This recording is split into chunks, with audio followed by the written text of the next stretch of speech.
Organizers of the Maginhawa Community Pantry are appealing to authorities to stop red tagging them.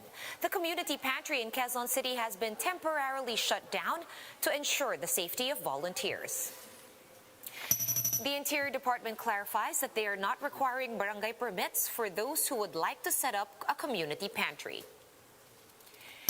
The city government of Taguig launches its home COVID-19 vaccination service for bedridden senior citizens and persons with comorbidities. And in sports, 3 local government units, including the city of Tagaytay, offered accommodations for SEA Games-bound athletes.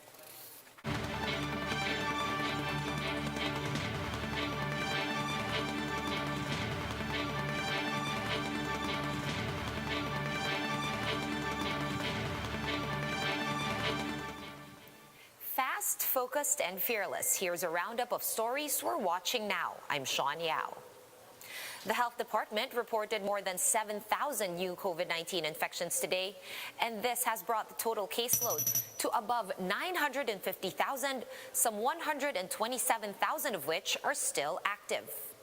The death toll has also hit 16,000 after 93 additional COVID-19 deaths were confirmed today. Meanwhile, more than 21,000 new survivors were logged, bringing the total number of recoveries to over 800,000. Moving on to the weather, Typhoon Bising continues to maintain its strength as it moves slowly north-northwestward to east of Aurora. Bising was last spotted 475 kilometers east of Baler with maximum sustained winds of 175 kilometers per hour near the center and gustiness of up to 215 kilometers per hour. The typhoon is seen to move 315 kilometers east of Tuguegarao City in Cagayan in the next 24 hours. On Thursday afternoon, it is forecast to be some 290 kilometers east of Calayan in Cagayan. Typhoon Bising is expected to exit the Philippine Area of Responsibility, or PAR, by Sunday afternoon. Let's move on to other stories we're keeping our eyes on. Taguig City has become the first to offer home service COVID-19 vaccinations for bedridden recipients. Mayor Lino Cayetano said that this will ensure that bedridden persons who may be senior citizens or have underlying medical conditions will have equal access to safe inoculation. Former Foreign Affairs Chief Albert Del Rosario reiterates that bloodshed is not an option for the country to assert its rights over the West Philippine Sea. In a statement, the former top diplomat cited the military for pressuring China to withdraw its ships from the Julian Felipe Reef without waging war. Del Rosario also urged President Duterte to once again raise the 2016 Hague ruling at the United Nations General Assembly come September. And the Agriculture Department says that damage by Typhoon Bising has amounted to 45.9 million pesos in the Bicol region and in the eastern Visayas. The DA says that nearly 800 farmers and 1,600 hectares of agricultural land have been affected by the typhoon.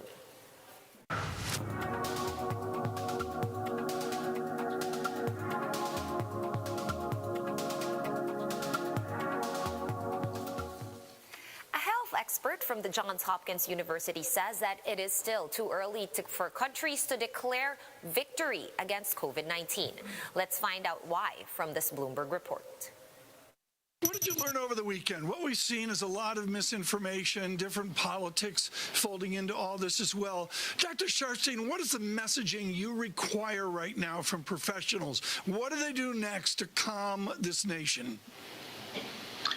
Well, this is a difficult time here because we're seeing parts of the country with very high rates of transmission and younger people getting sick, the variants taking their toll, hospitals filling up. At the same time, the vaccine effort is really going strong. So, don't declare victory too early. I mean, it's still the same message. This is a difficult situation, and people who are not vaccinated and are going out to places with poor ventilation are very much at risk. Here's what I think is happening. People have two gears. Either it's an immediate threat and every possible precaution has to be taken, or we're past it and we're good. And And we have to find that middle gear. We have to be able to be comfortable outside without wearing a mask. There's really not that much evidence of transmission. And we have to be much more careful indoors. Now, of course, for restaurants, the situation is a little different for people who are vaccinated now. But I think in general, when it comes to these unknown public health threats, people tend to put it in one of two gears, and we just have to find that middle gear to be successful. We're going to pause for a quick break, but we will be back with more stories after that. Keep it here.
You're still watching One News Now. I'm Sean Yao.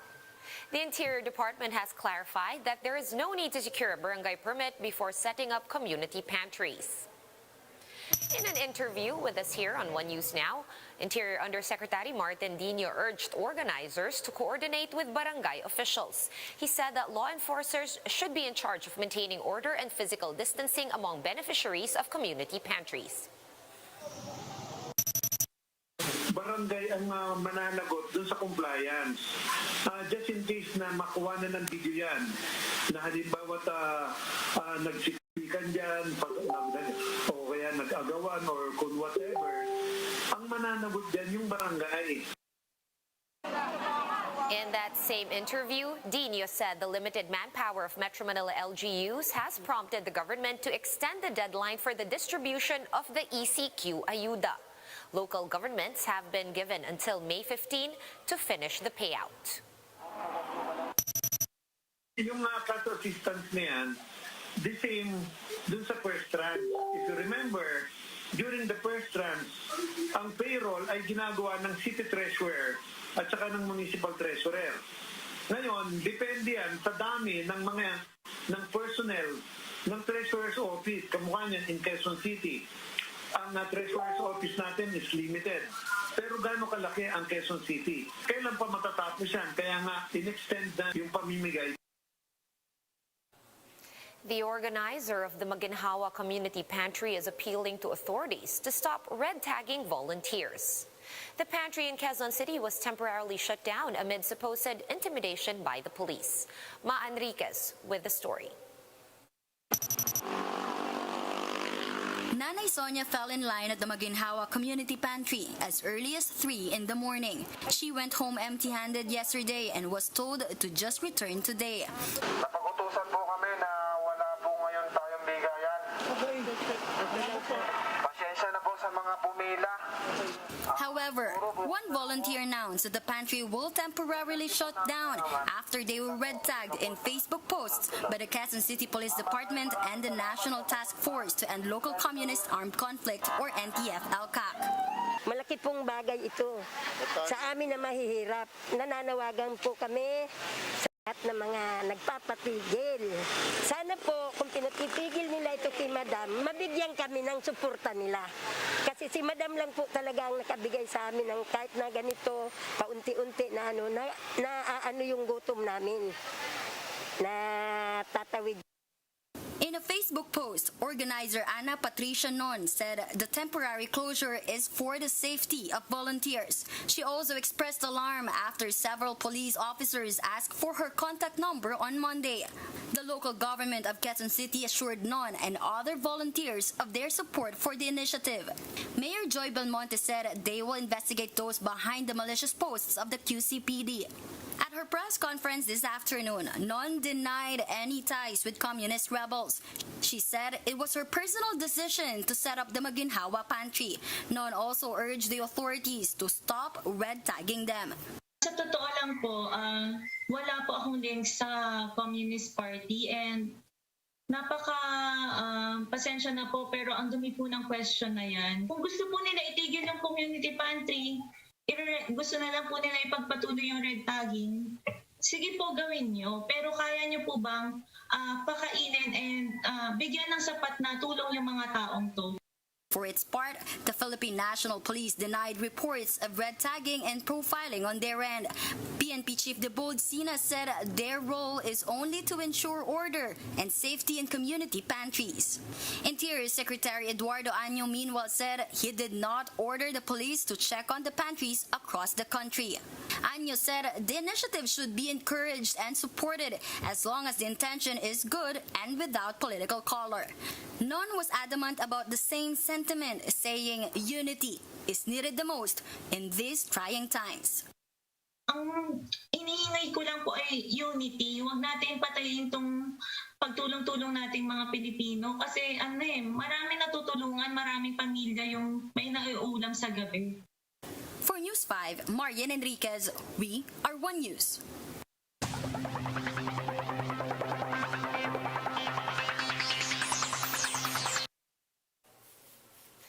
Three local government units have offered to accommodate athletes who are training for the 31st Southeast Asian Games to be held in Vietnam come November. This comes as several sports facilities in Metro Manila remain closed and are being used as COVID-19 vaccination sites or isolation sites. Philippine Olympic Committee President and Tagaytay Representative Bambol Tolentino said that Tagaytay can host cycling and kickboxing bubbles starting July. The city of Taguig has offered to take care of volleyball and table tennis trainings, while Santa Rosa, Laguna committed to cater up to 50 national athletes. The 3 LGUs said they will coordinate with the IATF for special arrangements.